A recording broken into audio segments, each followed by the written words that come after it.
Hallelujah, hallelujah. आज का विषय है पाप और अनुग्रह। पाप को भी आप अच्छे से समझना होगा और अनुग्रह को भी आपको अच्छे से समझना होगा। कई बार क्या होता है, हम पाप को भी अच्छे से नहीं समझ पाते हैं कि पाप क्या है, और अनुग्रह को भी हम अच्छे से नहीं समझ पाते हैं, और जिसके कारण से हम जो है अपने जीवन में जो है लापरवाह बन जाते हैं, लापरवाही से हम जीवन व्यतीत करते हैं। तो मैं सबसे पहले पाप के विषय में बताऊंगा। सबसे पहली बात, पाप बर्बादी और मृत्यु को लाया है। रोमियो की पत्री 5 अध्याय 12 पद को पढ़े।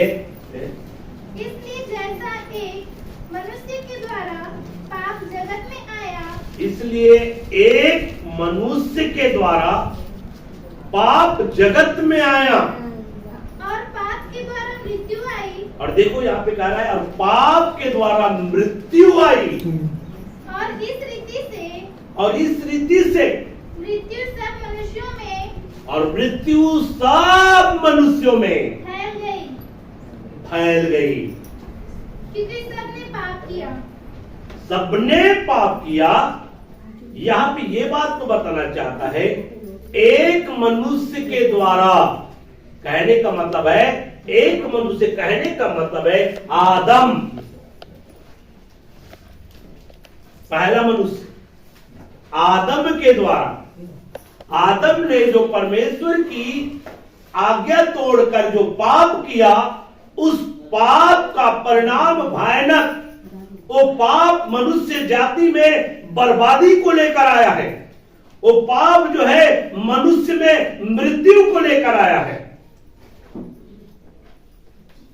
तो पाप जो है भयानक है मेरे प्रियो।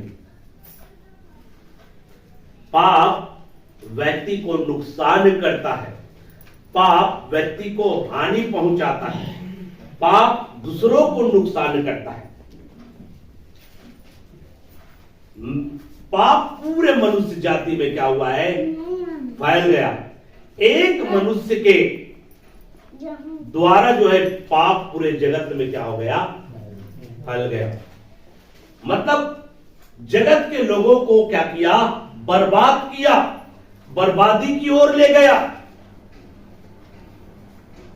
कोई हत्यारा बना, कोई चोर बना, कोई जो है लुटेरा बना, और इसमें क्या होता है, नुकसान, लोगों को बर्बाद करते हैं, स्वयं बर्बाद होते हैं और लोगों को भी क्या करते हैं, बर्बाद करते हैं।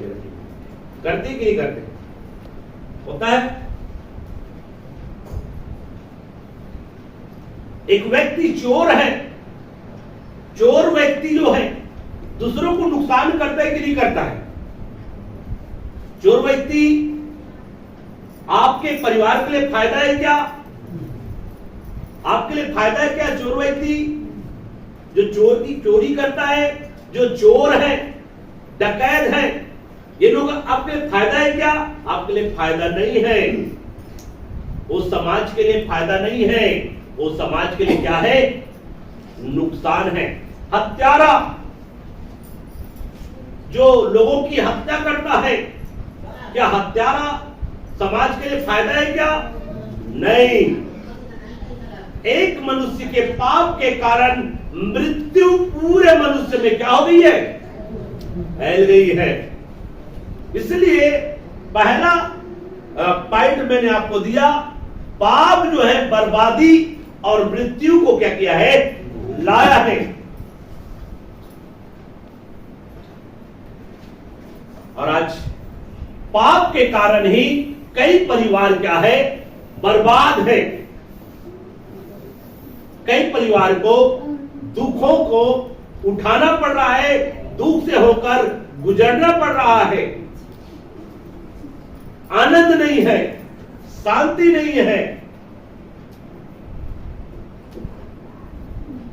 पाप के कारण। पाप एक व्यक्ति के जीवन को खराब करता है। पाप एक व्यक्ति को बर्बादी की ओर ले जाता है और अंत में जो है क्या करता है, पाप जो है उसको नरक में धकेल देगा, जिसको बोला गया है मृत्यु। मृत्यु मृत्यु क्या है? मृत्यु को अगर परिभाषित किया जाए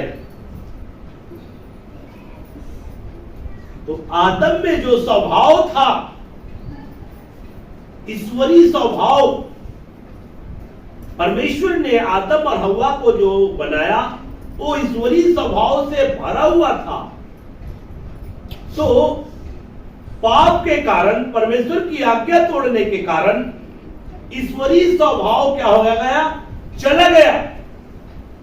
ईश्वरीय स्वभाव जाना और विकृत स्वभाव आने की प्रक्रिया ही मृत्यु है। मृत्यु आत्मिक स्वभाव चले जाना और शारीरिक स्वभाव आ जाना, और शारीरिक स्वभाव में सारा चीज है मेरे प्रियो। चोरी, डकैती, हत्या, व्यभिचार, हर प्रकार के गंदे काम केवल शारीरिक स्वभाव में है, आत्मिक स्वभाव में नहीं है।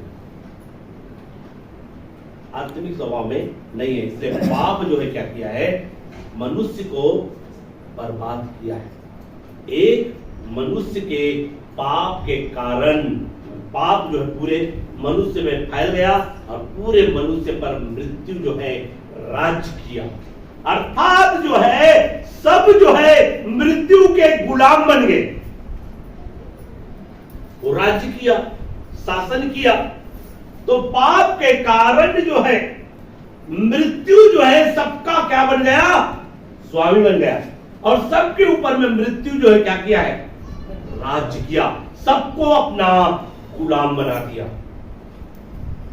एक मनुष्य के पाप सारे मनुष्य जाति को अपना गुलाम बना दिया। इसलिए पाप जो है मनुष्य को बर्बाद करता है और मृत्यु उनको प्रदान करता है। इसलिए पाप बर्बादी और क्या लाया है? मृत्यु लाया है। इस बात को हमेशा स्मरण रखना। पाप क्या लाया है? बर्बादी लाया है और मृत्यु लाया है। भाई भाई का हत्या किया, कैन हाबिल की हत्या किया। कैन क्या किया है? हाबिल की हत्या किया। पाप कहां आया? जगत में। पाप जगत में आया। कहने का मतलब है पाप जो है कैन में आ गया और उसी पाप के कारण कैन ने हाबिल की हत्या कर दिया। और इस प्रकार से पाप जो है सब मनुष्य पर क्या किया? राज्य किया है। सब मनुष्य को अपना गुलाम बनाया और मृत्यु सबको अपना गुलाम बनाया। सब मृत्यु के गुलाम बन गए। और ये क्या करता है? बर्बाद करता है पाप जो। तो इस बात को 18 आयत को पढ़ी इसी का, रोमियो 5:18 को। इसलिए जैसा एक अपराध, देखो यहाँ पे ध्यान रखो, जैसे एक अपराध, व्यवस्था का उल्लंघन क्या है? ठीक है, व्यवस्था का उल्लंघन होता है पाप। व्यवस्था का विरोध करना या व्यवस्था के खिलाफ में जाकर काम करना क्या होता है? पाप। आपको व्यवस्था की जानकारी नहीं है, मतलब व्यवस्था आया नहीं है, फिर भी पाप है। व्यवस्था आया नहीं है फिर भी पाप है, लेकिन व्यवस्था इसलिए दिया ताकि पाप की क्या हो? पहचान हो। व्यवस्था इसलिए दिया गया ताकि पाप की क्या हो जाए? पहचान हो जाए। व्यवस्था के द्वारा पाप की पहचान होती है। व्यवस्था की जानकारी जब होता है तभी तो आप जानते हैं कि चोरी करना पाप है, झूठ बोलना पाप है, धोखा देना पाप है। कब हुआ? जब व्यवस्था की जानकारी हुआ तब। कानून पारित होने के बाद, व्यवस्था देने के बाद जो उस व्यवस्था को तोड़े, जब कानून आया, कानून को उल्लंघन करने वाले व्यक्ति को पापी नहीं कहा जाता, क्या कहा जाता है उसको? अपराधी। कानूनी प्रक्रिया में जब आप हाजिर किए जाएंगे तो वहां आपको पापी नहीं कहेगा, ये पापी व्यक्ति ऐसा करके, ये व्यक्ति क्या है? अपराधी है। कानून को तोड़ने वाला व्यक्ति को अपराधी कहा जाता है। कानून मतलब कानून है, और जो कानून का उल्लंघन करता है, कानून का उल्लंघन करना अपराध में गिनती आता है। कानून नहीं है और कानून आया नहीं है, लेकिन कानून आने से पहले भी पाप था जगत में, पाप था, और उस समय जो पाप करते हैं उसको अपराध में नहीं गिनते हैं, पाप। लेकिन जब कानून आने के बाद जो है और भी प्रबल हो जाता है, और भी क्या हो जाता है? शक्तिशाली हो जाता है।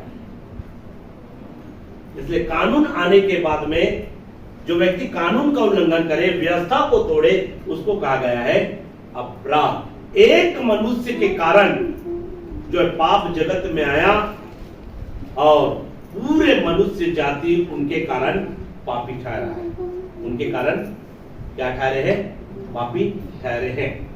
और एक व्यक्ति के धर्म के काम के कारण, एक व्यक्ति की आज्ञाकारिता के कारण उस पर विश्वास करने वाले सब लोग, तो किसने आज्ञा का पालन किया? प्रभु यीशु मसीह ने। तो इस बात को आपको हमेशा जानना है। आदम ने पाप किया, उसके कारण से हम पापी हैं, हम पापी ठहरे। आपने कोई भी गलत नहीं किया, दान कर लो, पुण्य कर लो, हर प्रकार के अच्छे काम कर लो, फिर भी आप पापी ठहरे। अगर रोमी की पत्री पढ़ेंगे व्यक्तियों, तो वहां पर एक अच्छी बातें लिखा हुआ है, व्यवस्था के द्वारा कोई भी धर्मी नहीं, एक भी धर्मी नहीं, एक भी धर्मी नहीं। और भी अगर यशायाह नबी की पुस्तक को अगर पढ़ोगे, 64 का जहां तक से 4-5 कुछ आयत में होगा, हमारे जो धर्म के जो काम है वो कैसे है? मैले चिथड़ों के समान है हमारा धर्म का काम। जब तक एक व्यक्ति का उद्धार नहीं हुआ है, जब तक यीशु को नहीं जाना है, यीशु के द्वारा अनुग्रह को नहीं पाया है, तब उससे पहले उद्धार इसको किस रूप में लेंगे? उद्धार से पहले, उद्धार का बाद धार्मिकता 2 प्रकार से आती है। फिलिपी की पुस्तक 3 अध्याय निकालिए। फिलिपी 3 अध्याय 8 और 9 पढ़िए। वरन मैं अपने प्रभु मसीह यीशु की पहचान की उत्तमता के कारण, पहचान की उत्तमता है ना, उत्तमता के कारण, क्या है? उत्तमता के कारण सब बातों को हानि समझता हूँ। देखो, मैं अपने प्रभु यीशु मसीह की श्रेष्ठता के कारण, मैं अपने प्रभु यीशु मसीह की उत्तमता के कारण सब वस्तुओं को क्या समझता हूँ? हानि समझता हूँ। जिसके कारण मैंने सब वस्तुओं की हानि उठाई, सब वस्तुओं की हानि उठाई। मसीह को मैं श्रेष्ठ समझता हूँ, यीशु को मैं श्रेष्ठ समझता हूँ, और सब वस्तु की मैं यीशु के कारण क्या उठाया है? हानि उठाई। हाँ, और उन्हें पूरा समझता हूँ, और उन्हें कूड़ा समझता हूँ, जिससे मैं मसीह को प्राप्त करूं। देखो, सब वस्तुओं को, सब चीजों को मैं कूड़ा और कचरा समझता हूँ, और मसीह को श्रेष्ठ समझता हूँ। सब वस्तुओं से बढ़कर मैं मसीह को समझता हूँ, ताकि मसीह को क्या कर लूं? प्राप्त करूं। मसीह को, यहाँ पे पौलुस बहुत अच्छी बातें बोल रहा है, मसीह को मैं क्या करूं? मसीह को मैं प्राप्त करूं। इसलिए सब वस्तुओं को क्या समझता हूं? कूड़ा कचरा, कूड़ा कचरा समझता हूं, सबको कचरा समझता हूं मसीह को उत्तमता के कारण। मेरा लक्ष्य क्या है? मसीह को, पौलुस का कहने का मतलब है मेरा लक्ष्य क्या है? मसीह को प्राप्त करूं, मसीह को प्राप्त करूं। इसलिए मैंने सब वस्तुओं की क्या किया है? हानि उठाया, और सब वस्तुओं को मैं कूड़ा करकट मतलब कूड़ा कचरा समझता हूं। समझ में आया? और उसमें पाया जाऊं, और उसमें पाया जाऊं, मसीह को प्राप्त करूं और मसीह में पाया जाऊं, मसीह को क्या करूं? प्राप्त करूं और मसीह में पाया जाऊं। ये मेरा लक्ष्य है, यही उद्देश्य है कि मसीह को प्राप्त करूं और मसीह में ही पाया जाऊं। बाकी सब वस्तु मेरे लिए क्या है? कूड़ा और कचरा है। मसीह ही सब कुछ है, मसीह ही सब कुछ है। मसीह की उत्तमता को मैं सब कुछ मानता हूं। ऐसा पौलुस यहाँ पे बता रहा है मेरे प्रियो, इसको फिलिप्पी की कलीसिया को। न कि अपनी उस धार्मिकता के साथ, देखो यहाँ पे आप स्पष्टीकरण है, ना उस धार्मिकता के का, अच्छे से पढ़िए यहाँ पे, न कि अपनी उस धार्मिकता के साथ, देखो यहाँ पे देखिए, ना कि अपनी उस धार्मिकता के कारण जो व्यवस्था से है। देखो, उस धार्मिकता के कारण जो व्यवस्था के द्वारा आती है। एक धार्मिकता व्यवस्था के द्वारा आती है, वरन उस धार्मिकता के साथ जो मसीह पर विश्वास करने के कारण है। देखो, धार्मिकता दो तरीके से आती है। एक धार्मिकता व्यवस्था के द्वारा और एक धार्मिकता मसीह यीशु पर विश्वास करने के द्वारा आती है।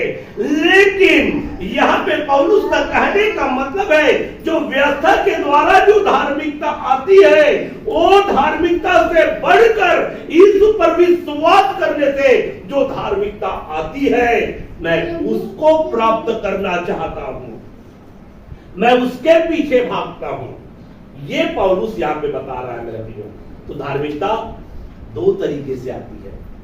एक व्यवस्था जो मूसा के द्वारा दिया गया, उस व्यवस्था के द्वारा धार्मिकता आती है, उसको मैंने क्या कर दिया? एक्साइट कर दिया।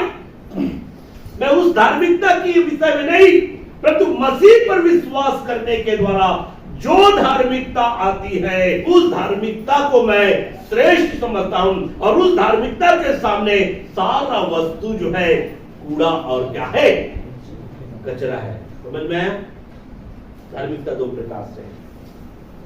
तो यहां पर मेरे भाइयों, उद्धार पाने से पहले जो धर्म के काम आप करते हैं, वो धर्म का काम जो है मैले और चितने के समान है। पौलुस इस बात को अच्छे से समझता है।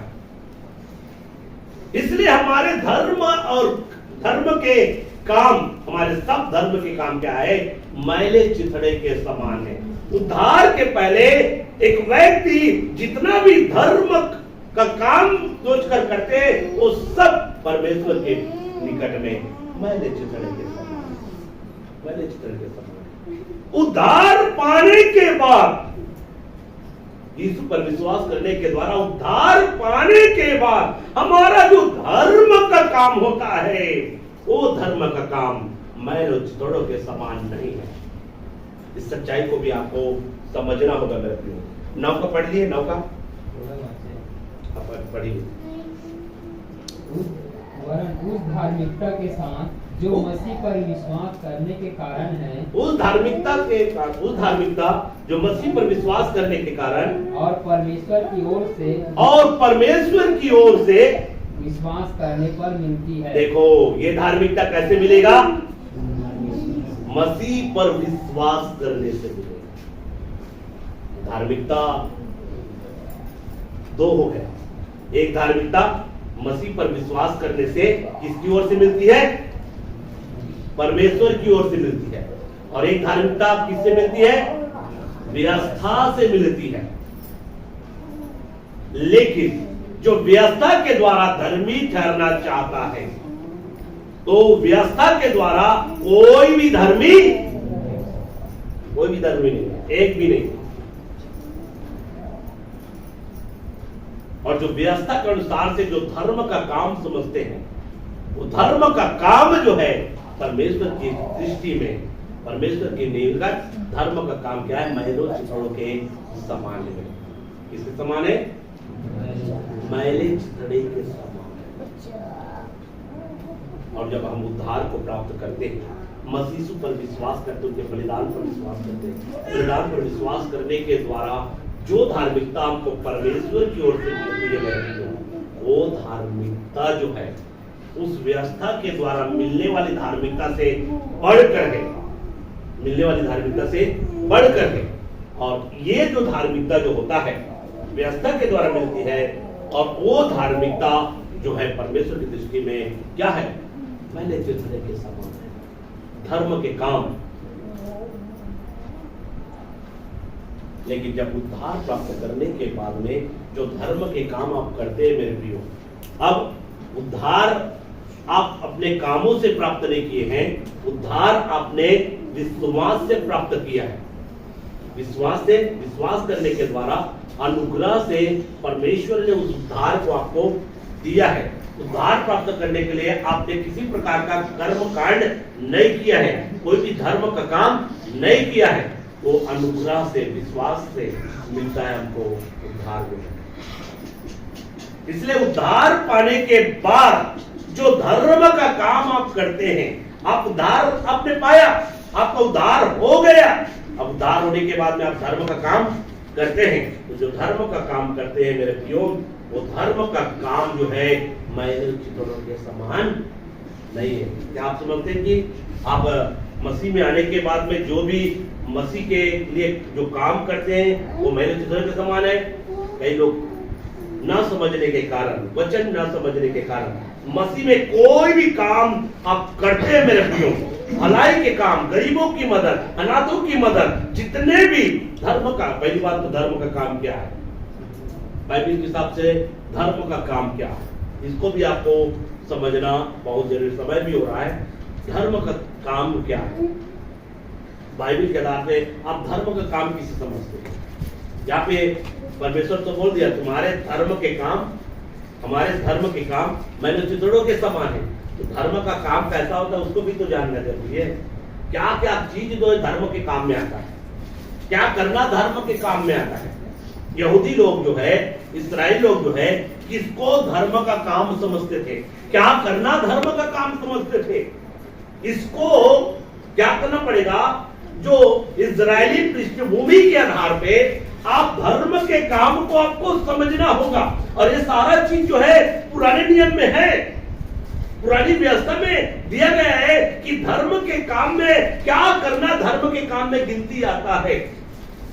आप बाइबल को पढ़ोगे, पढ़ते चले जाओगे तो आपको बहुत सारी बातें आपको मिलते चले जाएगा मेरे प्रिय। और अगर आपको फिर भी धर्म का काम क्या क्या है अगर आपको पता नहीं है, तो इसके विषय में मैं कभी आपको संदेश दूंगा, केवल धर्म का काम के विषय में। धर्म का काम क्या क्या धर्म के काम में आता है, और उसी को कहा रहा है कि तुम्हारे धर्म के काम मैले चिथड़ों के समान है। अब आप उस धर्म के काम के लिए क्या हो जाते हैं, हाँ, मैं अच्छा कार्य कर रहा हूं, सीना क्या हो जाता है, गर्व से चौड़ा हो जाता है कि मैं अच्छा काम कर रहा हूं। लेकिन परमेश्वर क्या कहता है, तुम्हारे धर्म के काम मैले चिथड़ों के समान। लेकिन उद्धार पाने के बाद में, उद्धार हासिल होने के बाद में, यीशु पर विश्वास करने के बाद में जो आप धर्म के काम करते हैं वो मैले चिथड़ों के समान नहीं है। जब आप प्रकाशित वाक्य की पुस्तक में जब आप पढ़ोगे मेरे प्रियो, उसका वर्णन किया गया है। एक वचन आप पढ़ कर देखिए, 19 का आगे पढ़िए, प्रकाशित वाक्य 19 का। उसको शुद्ध और, देखो, उसको शुद्ध और चमकदार महीन मलमल, चमकदार और महीन मलमल पहनने का अधिकार दिया गया, पहनने का अधिकार दिया। क्योंकि उस महीन मलमल का अर्थ है, उस महीन मलमल का अर्थ है पवित्र लोगों के धर्म के काम है। पवित्र लोगों के धर्म के काम। अब पवित्र लोग कैसे बने, यीशु पर विश्वास करने के द्वारा। हम लोग क्या हैं, धर्मी लोग हैं।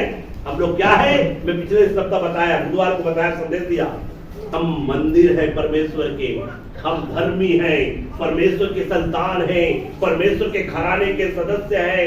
ये सारी बातें मैं बुधवार को बताया।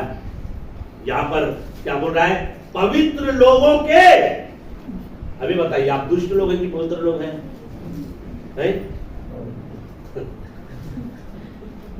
देखो, इसलिए मसीह यीशु के लहू के द्वारा आप खरीदे हुए लोग हैं।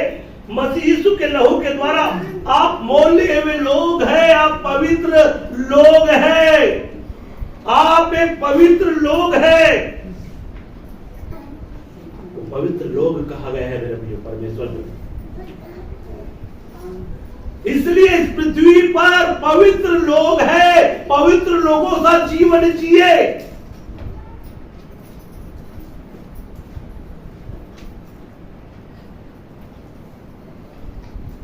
अब सोचिए, एक वकील है, ठीक है, उदाहरण दे बता, एक वकील है, तू अब वकील है, वकालत करेगा। अब बेचारा बनियान चड्डा पहनकर घूमेगा तो फिर उसका इंसल्ट, मतलब जो आप अपने पद का क्या कर रहे हैं, खुद अपमान कर रहे हैं। वैसे ही मसीही लोग भी ऐसे ही कर रहे हैं। मसीही लोग भी ऐसे ही कर रहे हैं। वकालत की डिग्री ले लिया, वकील बन चुका है और घूम रहा है वकालत करने के लिए। अगर वो चड्डा बनियान में चला गया तो क्या कहेंगे, ये मेंटली है, क्या कहेंगे, इनका दिमाग मतलब स्क्रू ढीला हो गया है, कहेंगे कि नहीं कहेंगे? मैं जो बोलना चाहता हूं, जो समझाना चाहता हूं, आप समझ पा रहे हैं कि नहीं पा रहे हैं मैं नहीं जानता, लेकिन आप पवित्र लोग हैं। क्या है? आप पवित्र लोग हैं। क्योंकि उस महीन मलमल का अर्थ है, अब यहाँ पे लिखा है, उस महीन और मलमल का अर्थ है पवित्र लोगों के धर्म के काम है। पवित्र लोगों के धर्म के काम। पवित्र लोगों के धर्म के काम। नए नियम में जब आप उद्धार पाते हैं तो आपका धर्म का काम महीन मलमल हो जाता है, मैले चिथड़े के समान नहीं होता। इस सच्चाई को आपको समझना है। आया समझ में? आया कि नहीं आया? कितने लोगों का है?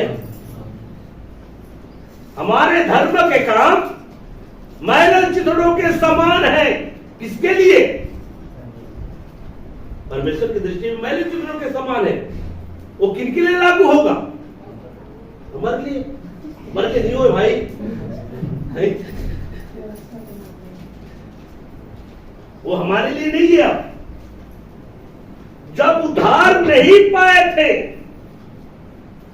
मैं क्या बोला, जब हमारा उद्धार नहीं हुआ था, हम उद्धार नहीं पाए थे, तब भी आप धर्म के काम करते थे कि नहीं करते थे? दान दक्षिणा करते थे नहीं करते थे? मंदिर में जाते थे कि नहीं जाते थे? जो भी जिसकी आराधना करते थे वहां पर पूरा हर प्रकार के धर्म के काम वहां पर कर्म कांड करते थे कि नहीं करते थे? गरीब को खाना खिला दिए तो हम धर्म के काम कर रहे हैं समझते थे नहीं समझते थे? किसी की मदद कर दिया तो आप धर्म के काम कर रहे हैं समझते थे कि नहीं समझते थे? अनाथों की सुध लिया, विधवों की सुध लिया, है ना, या पुरोहितों को दान दक्षिणा दिया, तो क्या करते थे? हम धर्म के काम कर रहे हैं ऐसे समझते थे कि नहीं समझते थे? लेकिन उद्धार से पहले जो भी आपने धर्म का काम किया है वो सब मैले चिथड़े के समान। उसी प्रकार से इस्राएल लोग व्यवस्था के अनुसार से वो भी धर्म के काम करते थे। दान दशमान भेंट जो भी लाते थे, देते थे और वो समझते थे कि हम धर्म का काम कर रहे हैं। गरीबों की मदद करते थे, वो समझते थे हम धर्म के काम कर रहे हैं। अनाथों की सुधि लेते थे, वो समझते थे हम धर्म के काम कर रहे हैं। लोगों की मदद करते थे, वो समझते थे हम धर्म के काम कर रहे हैं। लेकिन परमेश्वर कहता है, ये तुम जो धर्म के जो काम करते हो, ये मैलों चिथड़ों के समान है। लेकिन मैं आज आपको बताना चाहता हूं, लेकिन मसीह में आने के बाद में, उद्धार पाने के बाद में, जब आप धर्म के काम करते हैं, वो धर्म का काम पवित्र लोगों का महीन, मलमल और चमकदार है। वो मैले चिथड़ों का समान नहीं। मसीह में आने के बाद में आप धर्म कर्म का काम इसलिए नहीं कर रहे हैं कि आप धर्मी बने। धर्मी बनने के लिए आप धर्म का काम नहीं कर रहे हैं, लेकिन पुरानी उद्धार पाने से पहले आप अपने आप को अच्छा बनाने के लिए, अपने आप को धर्मी ठहराने के लिए आप क्या करते थे? दक्षिणा करते थे, करते थे। मतलब पुरोहितों को दान दक्षिणा करते थे। क्यों? ताकि लोग मेरे को क्या समझे? अच्छा व्यक्ति समझे, धर्मी व्यक्ति समझे। लेकिन वो सब काम मैलों और चिथड़ों के समान है। लेकिन मसीह पर विश्वास करने के बाद, विश्वास के द्वारा जो है, आप अनुग्रह से आपका उद्धार हुआ है। आप एक धर्मी है, आप एक पवित्र लोग हैं, और पवित्र लोग होने के नाते अब इस बार धर्म के काम करते हैं, वो सब महीन, मलमल, चमकदार में, मैले चिथड़े में नहीं आएगा। धोखे में मत रहना। मसीह में जो भी तुम काम करोगे, उनका हरेक का प्रतिफल परमेश्वर आपको, एक भी काम का प्रतिफल जो है नहीं छोड़ेगा मेरे प्रियो। यही सच्चाई है। मसीह में आने के बाद व्यवस्था अलग है, और मसीह में आने के बाद में जो मसीह की जो नई व्यवस्था है वो अलग है। और इसके अंदर को मैंने पिछले समय भी बहुत समझाने का प्रयास किया है कि नई वाचा और पुरानी वाचा को भी बताया, और नई वाचा को भी मैं बताने का प्रयास किया। कितना मेरे को समझ में आ रहा है, और हो सकता है कई बातों को जैसा समझाना चाहिए वैसे मैं मैं तो सोच रहा हूँ कि मैं अच्छे से समझा रहा हूँ, लेकिन आप उनको अच्छे से समझ नहीं पा रहे होंगे। ऐसा भी हो सकता है। समझाने का तो मैं सही प्रयास कर रहा हूँ, लेकिन आप में वो पल्ला नहीं पड़ रहा होगा, आप उन बातों को समझ नहीं पा रहे होंगे। ऐसा भी हो सकता है। इसलिए इस बात को आपको समझना है। यहाँ पे क्या हुआ? धार्मिकता कैसे है? एक धार्मिकता व्यवस्था के द्वारा, और एक धार्मिकता यीशु पर। व्यवस्था कहने का मतलब है वहां पर व्यवस्था में जो रीति रिवाज, परंपरा और जो भी धर्म के काम दिया गया है, उसके द्वारा जो है, और अन्य जातियों में भी, उनमें भी जो है बहुत से ऐसी रीति और रिवाज और परंपराएं हैं जिसको धर्म का काम समझते हैं कि समझते हैं, है ना? ये सब जो है मैले चिथड़ों के समान है। इसलिए मसीह में आने से पहले जितने भी आप धर्म के काम सोचते हैं, मैंने ऐसा किया, वो किया, ये किया, ऐसा किया, वो सब मैले चिथड़ों के समान है। मसीह में आने के बाद, मसीह यीशु को जानने के बाद, मसीह यीशु को ग्रहण करने के बाद आप कितना धर्म का काम किया है, वो धर्म का काम जो है मेरे प्रियो आपके लिए प्रतिफल को लाएगा। गारंटी, नो गारंटी नहीं, गारंटी वो प्रतिफल को लाएगा, उसका प्रतिफल वहां पर देगा। इसलिए लिखा हुआ है पवित्र लोग। आप पवित्र लोग होने, पवित्र लोग हैं कि नहीं है? कि अभी भी आप लोग अपने आप को दुष्ट लोग समझते हैं? नहीं भाई, यहाँ पे बोला गया पवित्र लोगों का धर्म का काम है। महीन मलमल का अर्थ क्या है? पवित्र लोगों का महीन मलमल। और पुराने नियम में क्या बोल रहा है? मैले चिथड़ों के धर्म का काम क्या है? मैले चिथड़ों के। और यहाँ पर पवित्र लोगों का धर्म का काम क्या है? महीन। आ रहा है समझ में? महीन मलमल का अर्थ है पवित्र लोगों का धर्म का काम। अब पवित्र लोग बन चुके हैं तो धर्म का काम बंद होना चाहिए कि होना चाहिए? है धर्म का काम करने वाला बनना चाहिए कि नहीं बनना चाहिए? इसलिए यही अंतर है मेरे प्रियो। मसीह में आने के बाद में जो भी आप धर्म के काम करोगे मेरे प्रियो, वो धर्म का काम जो है आपके लिए प्रतिफल को लेकर आएगा, क्योंकि महीन मनमल का यही अर्थ है, पवित्र लोगों का धर्म का काम। इसका कहने का मतलब होता है, इसको और भी गहराई से अगर समझना चाहेंगे तो पवित्र लोग हमको बोला गया है, पवित्र लोगों का धर्म का काम, इसका मतलब है यीशु के लहू के द्वारा हम पवित्र किए गए हैं। इसका मतलब है कि हम धर्म के काम करने के लिए, धार्मिकता धर्म का काम करने के लिए हम बुलाए गए हैं। आया धर्म के काम करने के लिए पवित्र लोग हैं, पवित्र लोग हैं तो हम धर्म के काम करने के लिए बुलाए हैं। तो धर्म का काम करना है। धर्म के काम में क्या है? गरीबों की मदद, अनाथों की मदद, विधवाओं की सुधि, ये सब धर्म के काम में आता है। जरूरतमंद की सहायता करना धर्म के काम में आता है। अगुओं की सुधि लेना, अगुओं की मदद करना धर्म के काम में आता है। बहुत सारी चीज है मेरे प्रियो धर्म के काम के अंतर्गत में, और वो धर्म का काम यही है। पवित्र लोगों का धर्म का काम महीन मनमल है। महीन मनमल का अर्थ है पवित्र लोगों के धर्म के काम। इसलिए यहां पर मैंने बोला कि पाप क्या करता है? सबसे पहली बात बर्बादी और मृत्यु को, पाप जो है बर्बादी और मृत्यु को लाया है। लेकिन अनुग्रह यीशु मसीह का अनुग्रह हमारे जीवन में बर्बादी को नहीं, आबादी को लाया है, जीवन को लाया है। इस सच्चाई को भी आपको समझना है। लिखना है तो लिख सकते हैं, और भी बहुत सारे पॉइंट है, लेकिन यहां पर पाप जो है बर्बादी और मृत्यु को लाया है, लेकिन परमेश्वर का अनुग्रह हमारे जीवन में बर्बादी को नहीं, आबादी को लेकर आया है। आबादी हमारे जीवन में आशीष को लेकर आया है। अनुग्रह जो है, और साथ साथ में आशीष के साथ साथ जीवन को लेकर आया है। जीवन लाया है। मृत्यु को, अनुग्रह मृत्यु को क्या किया? खत्म किया। अनुग्रह जो है बर्बादी को आबादी में चेंज कर दिया, आशीष में चेंज कर दिया। परमेश्वर का अनुग्रह, इसलिए आप अनुग्रह के अधीन हैं, व्यवस्था के अधीन नहीं है। व्यवस्था के अधीन हम नहीं हैं, हम अनुग्रह के अधीन हैं। अनुग्रह के अधीन, और जो व्यवस्था के अधीन है उनको व्यवस्था कहती है, जो अनुग्रह के अधीन है उसको अनुग्रह कहता है। अनुग्रह के अधीन रहने वाला आत्मा के चलाए चलता है। क्या आप आत्मा के चलाए चलते हैं? आत्मा क्या कहता है?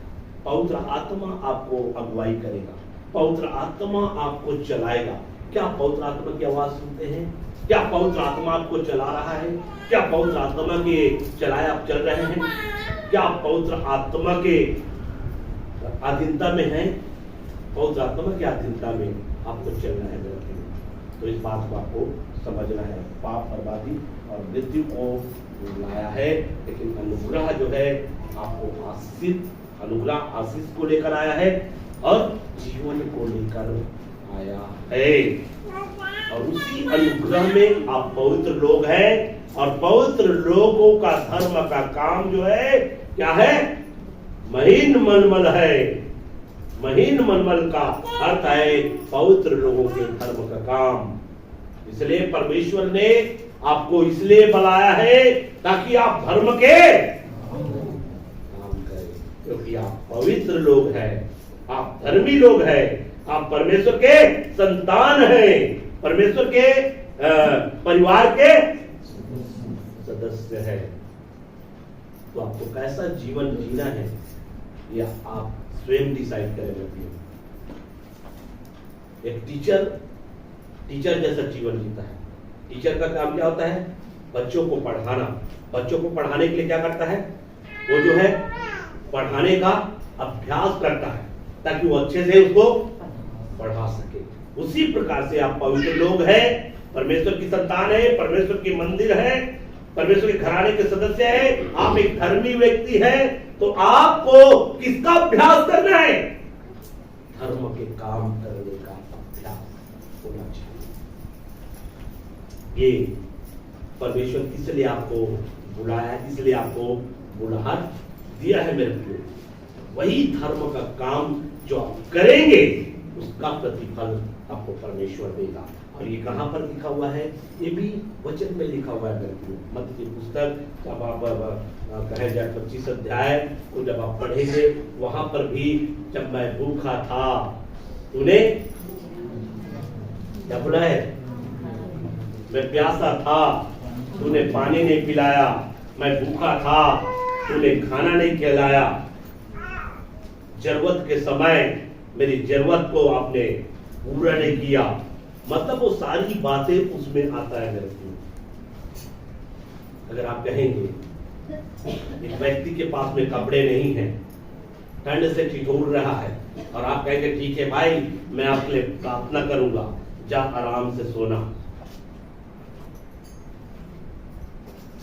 धर्म का काम तो किए नहीं, उसको कपड़े की जरूरत था, कपड़े उनको दिए नहीं, कहाँ का धर्म का काम? वो वहां पे आप कर्म नहीं किए। एक व्यक्ति ठंड से छुट रहा है, उनको किसकी जरूरत है? कपड़े की जरूरत है। वर्तमान में उसको कपड़ा चाहिए, वर्तमान में उसको गर्म कंबल चाहिए, लेकिन आपके पास में क्षमता रहते हुए भी आप उसको कंबल नहीं दे पाए, आपके पास में क्षमता रहते हुए भी आप उनको कपड़े नहीं दे पाए।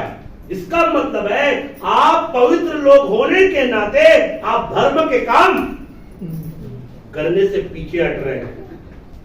तो वहां पर यीशु मसीह बोलेगा, क्या बोलेगा? मैं नंगा था। मतलब इसका मतलब मेरे पास में कपड़े नहीं था। नंगा का मतलब वही है, मेरे पास में कपड़े नहीं था। तो आप कहेंगे प्रभु आप कपड़े नहीं थे आपके पास में, हम तो आपको कपड़े पहनते हुए देखा। तब वहां पे कहेगा जो इन छोटों में से छोटों के साथ करता है, इसका मतलब है वो उसके विषय में बातें कर रहा है मेरे बच्चों, लोगों के विषय में बातें कर रहा है। लोगों के साथ में आपका व्यवहार कैसा होना चाहिए, इस बातों को यहाँ पे बता रहा है। तो मैं एक ही पॉइंट आपके बताकर बताऊं, पाप, बर्बादी और मृत्यु को लाया है। ठीक है, इन वचनों के द्वारा महान परमेश्वर आपका आमीन। आइए